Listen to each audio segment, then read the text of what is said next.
I've got an appointment to hook up. I assume you're the manager. I am. Your name is? Steve Wyman. Okay, now this is exciting to be filming inside In-N-Out because that doesn't usually happen, does That it? never happens. TV cameras don't come in here. Not allowed. All right, but let's talk a little bit about what's on the menu. Okay. Here, walk over there and let me look at the menu. The menu says double, cheeseburger, hamburger, and French fries. It's a pretty simple menu. Very simple menu, and I think that's one of the great successes of In-N-Out is our simple menu. Yeah, but there's more.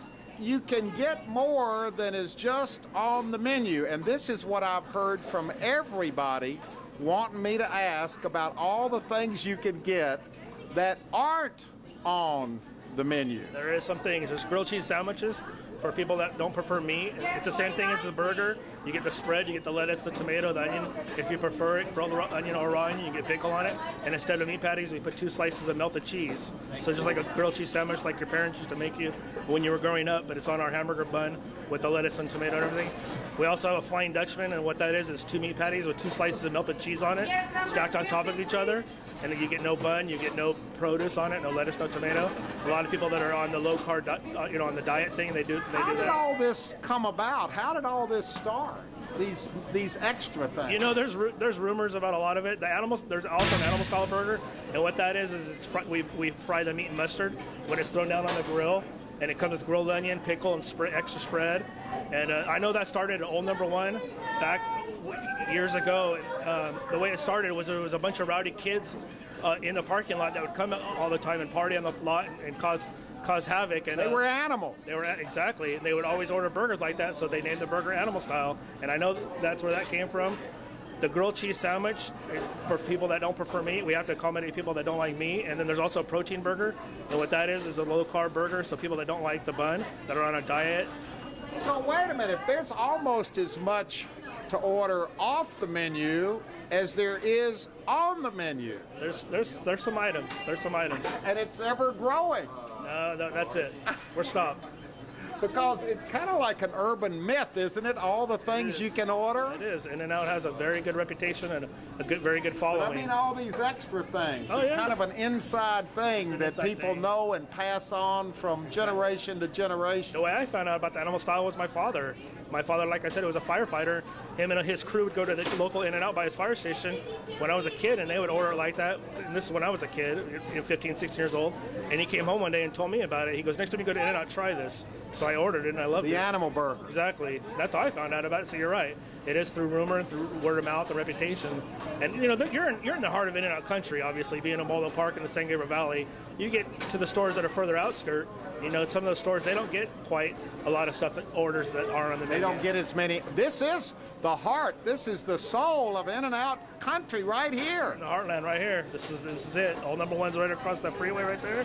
And we rebuilt this store 5 years ago in November, and now here we are in a dining room store so the customers can come sit down and eat and enjoy their food in a nice environment with, you know, air conditioner and a nice area. So you are in heartland of In-N-Out Burger right here. This is it. A lot of In-N-Outs very close around here. Within 3 or 4 miles, there's several In-N-Outs around here. And you get out to the valley area and, you know, out in Palm Springs and out in Arizona and stuff, there might not be another In-N-Out for miles, but around here, there's a lot of In-N-Outs. Oh, now we're watching the French fries. You got a key job here. Yes, yeah, we do. Now, are you the French fry guy, or do you go from job to job? No, actually, I go from job to job.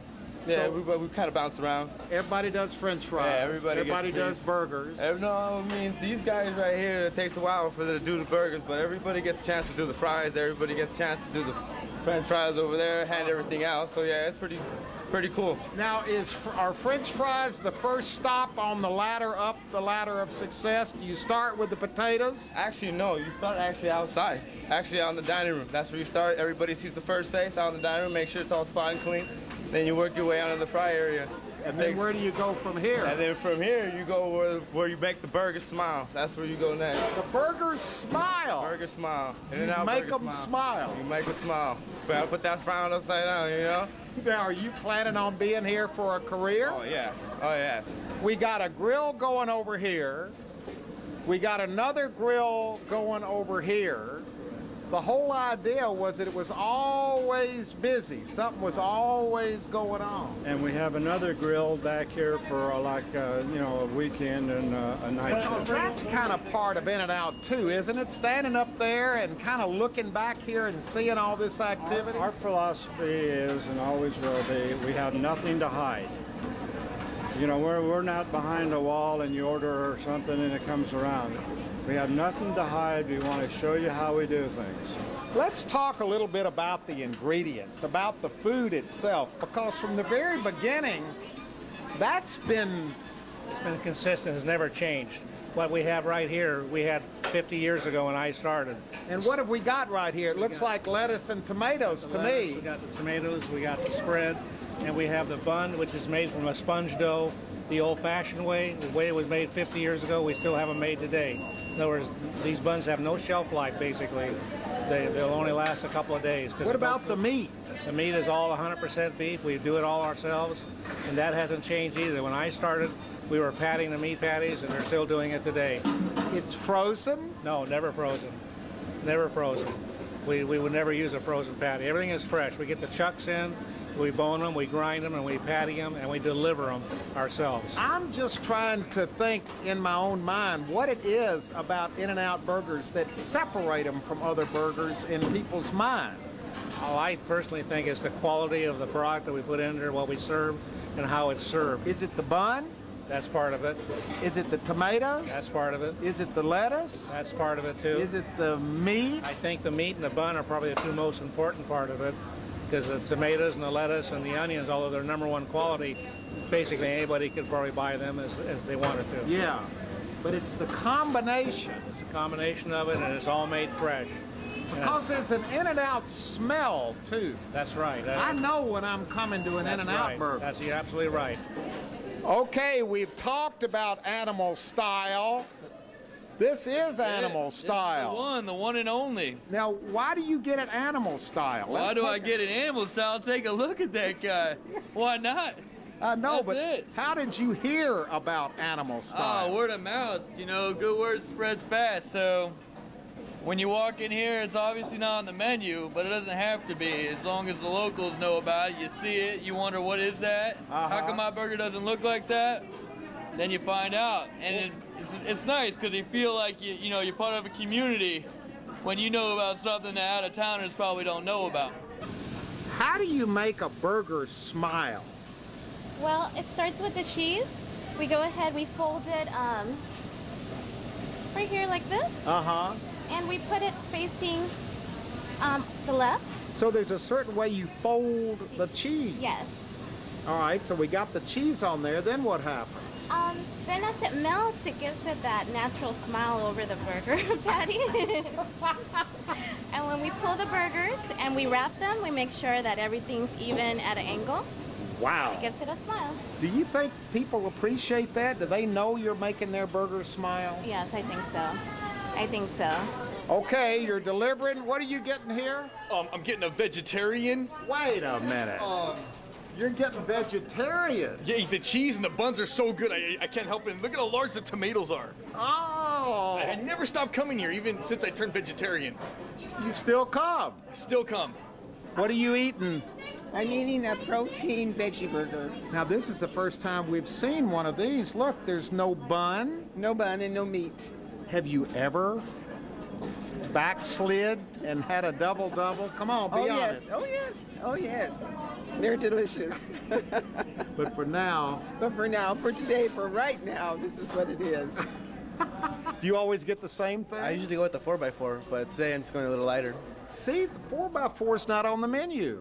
It's a little secret. Yeah. Keeping a little secret. We're doing historic research here about all these things. When did animal-style burgers start and all this stuff of ordering stuff that's not on the menu? When did that start? The animal burger started at store number 1, and when we would fix our own burgers at night to eat, we would fix them mustard fried, grilled onion, extra spread, add pickle. And people at the walk-up window would see us making this and say, "What is that?" And we would tell them what it is, and they never could remember. So one Friday night, one of the fellas said, call an animal burger and we'll know exactly what you want. See, this is kind of like an urban myth that keeps, you know. That's right. And when one customer sees it, then they want to try it the next time they come in.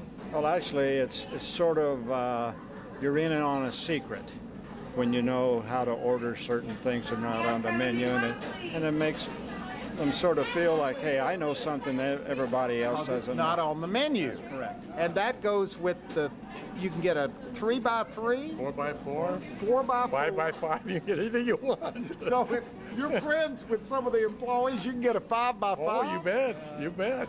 We kind of limit them to 4x4s now. Because they used to kind of got out of hand where people would come in and want a 15x15 or a 20x20. Well, some of the college kids used to come and get the. You can't wrap them, and they're just. So people were coming in ordering a 15x15. Right.